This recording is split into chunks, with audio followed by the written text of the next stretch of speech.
Bapa kami yang di surga, kembali sukacita siang hari ini kami mau membaca Alkitab, terangi hati dan jiwa kami selalu dalam Roh Kudus-Mu yang suci untuk mengerti memahaminya. Dan kami selalu datang kepadamu dalam ibadah pribadi, dalam roh dan kebenaran memuji menyembah Engkau Tuhan. Kami layak untuk datang kepadamu, mengingat Engkau sebagai Tuhan dan Juru Selamat kami, Pencipta kami. Sehingga kami selalu merindukan Engkau seperti seorang bapa yang merindukan anaknya, demikian juga anak yang selalu merindukan bapaknya. Dalam segala permohonan doa dan juga kebaikan Tuhan, kami selalu berterima kasih dan mengucap syukur atas hidup keberi tiap hari. Amin. Pembacaan Alkitab dari siang hari ini terambil dari 2 Samuel 11 ayat 1 hingga dengan ayat yang ke-27. Roh Kudus terangilah hati dan jiwa kami dan firman Tuhan. Amin. Dengan parikop Daud dan Bathsheba yang berbunyi demikian. Pada pergantian tahun, pada waktu raja-raja biasanya maju berperang, maka Daud menyuruh Yoab maju beserta orang-orangnya dan seluruh orang Israel. Mereka memusnahkan Bani Amon dan mengepung kota Raba, sedang Daud sendiri tinggal di Yerusalem. Sekali peristiwa pada waktu petang, ketika Daud bangun dari tempat pembaringannya, lalu berjalan-jalan di atas sokoh istana, tampak kepadanya dari atas sokoh itu seorang perempuan sedang mandi. Perempuan itu sangat elok rupanya. Lalu Daud menyuruh orang bertanya tentang perempuan itu, dan orang berkata, "Itu adalah Bathsheba binti Eliam, istri Uria orang Het itu." Sesudah itu Daud menyuruh orang mengambil dia. Perempuan itu datang kepadanya. Lalu Daud tidur dengan dia. Perempuan itu baru selesai membersihkan diri dari kenajisannya. Kemudian pulanglah perempuan itu ke rumahnya. Lalu mengandunglah perempuan itu dan disuruhnya orang memberitahukan kepada Daud. Demikian. Aku mengandung. Lalu Daud menyuruh orang kepada Yoab mengatakan, "Suruhlah Uria orang Het itu datang kepadaku." maka Yoab menyuruh Uria menghadap Daud.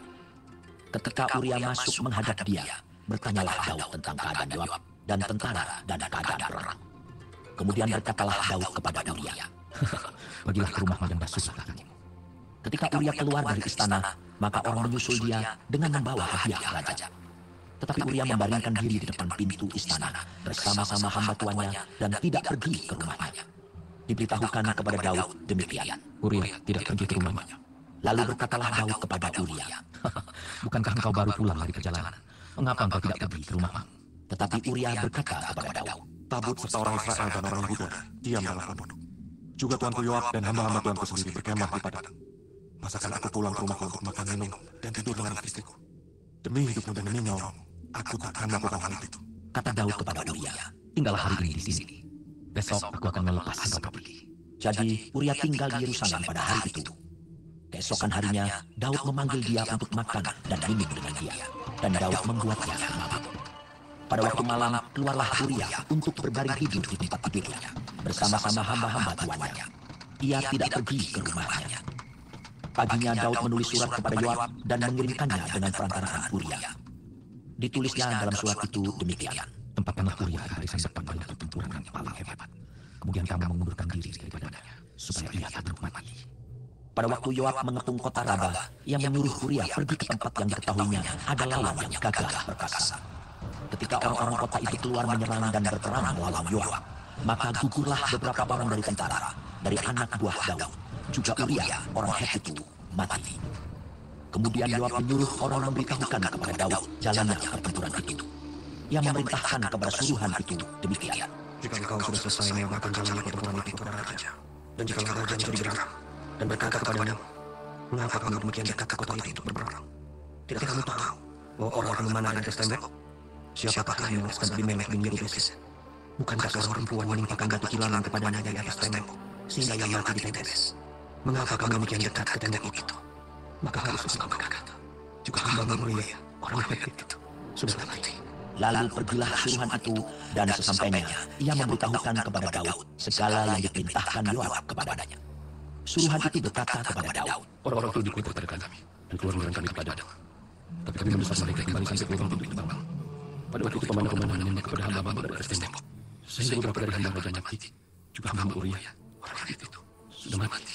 Kemudian berkatalah Daud kepada suruhan itu, "Beginilah kau katakan kepada Yoab, jangan sebal hatimu karena perkara ini, sebab sudah biasa pedang makan orang ini atau orang itu. Sebab itu perhebatlah serangan terhadap kota itu dan runtuhkanlah itu. Demikianlah kau harus kuatkan hatinya." Ketika didengar istri Uria bahwa Uria suaminya sudah mati, maka merataplah ia karena kematian suaminya itu. Setelah lewat waktu berkabung, maka Daud menyuruh membawa perempuan itu ke rumahnya. Perempuan itu menjadi istrinya dan melahirkan seorang anak laki-laki baginya. Tetapi hal yang telah dilakukan Daud itu adalah jahat di mata Tuhan. Demikianlah pembacaan Alkitab kita siang hari ini. Terima kasih Bapa di surga, Engkau telah mengingatkan kami tentang apa yang kami dengar dan baca hari ini, tentang seorang yang Kau pilih dan urapi, yang mulanya tidak jahat, tetapi kemudian di dalam perjalanan hidupnya dia juga jatuh dan jahat. Tuhan tidak berkenan kepada kejahatan dan rencana-rencana jahat manusia. Tuhan tidak pernah membiarkan kejahatan itu berlalu begitu saja, tetapi setiap orang akan dihukum seperti tabur tuai, karena kejahatan itu mendatangkan kutuk bagi hidup seseorang karena perbuatannya sendiri. Karena Tuhan tidak pernah akan berkenan kepada kejahatan, sekalipun itu terselubung, tetapi semuanya akan diungkapkan. Dan Tuhan menghukum orang-orang jahat ini, sekalipun dia pernah diurapi, dipilih, dipanggil. Kami semua umat manusia yang telah Kau ciptakan, jika kami telah menyimpang dari jalan-jalan Tuhan dan telah berbuat jahat, baik dari hati, perbuatan, bahkan segala perlakuan hidup kami, maka kami akan menerima kembali konsekuensi dari hukuman itu, di mana kami telah jahat dan Tuhan telah menghukum kami. Terima kasih Bapa, biarlah apa yang telah terjadi di masa sekarang, di mana kami telah menerima anugerah pengampunan keselamatan itu, agar kami jangan lagi menjadi orang jahat dan tetap bertobat setiap hari, setiap waktu, setiap detik, supaya jangan ikut menjadi pelaku-pelaku kejahatan di dunia ini, tetapi setiap hari kami diperbaharui dengan kasih, iman, pengharapan, dan juga menjauhi semua kejahatan dunia ini. Kami mau menjadi anak-anak terang agar kami tetap di dalam Kristus yang adalah kudus dan terang, bukan menjadi orang-orang yang menjadi pelaku kejahatan. Karena kami semua sudah mendengar setiap firman, setiap kalimat demi kalimat, setiap perjalanan demi perjalanan, dan juga apa yang kami dengar dan baca. Tuhan tidak pernah menginginkan kejahatan, membiarkan kejahatan terjadi.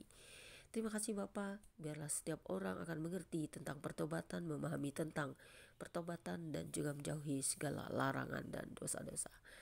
Terima kasih, biarlah kami selalu diingatkan, dan Roh Kudus terima kasih, Kau selalu membuka, mencerahkan hati dan jiwa kami, mengingatkan kami supaya insaf dari semua perbuatan yang tidak berkenan ke hadapan Bapa. Terpujilah Engkau Yesus Kristus atas firman-Mu, biarlah kami selalu bersuka cita di dalam Engkau sebagai firman yang hidup, yang selalu hidup di dalam kami, untuk mengingatkan kami selalu jangan ikut dengan dunia ini. Karena bagi kami Kristus adalah hidup, Kristus adalah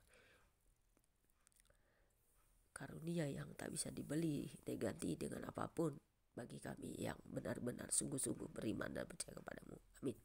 Demikianlah pembacaan kitab kita sore hari ini, siang menjelang sore ini. God bless you all.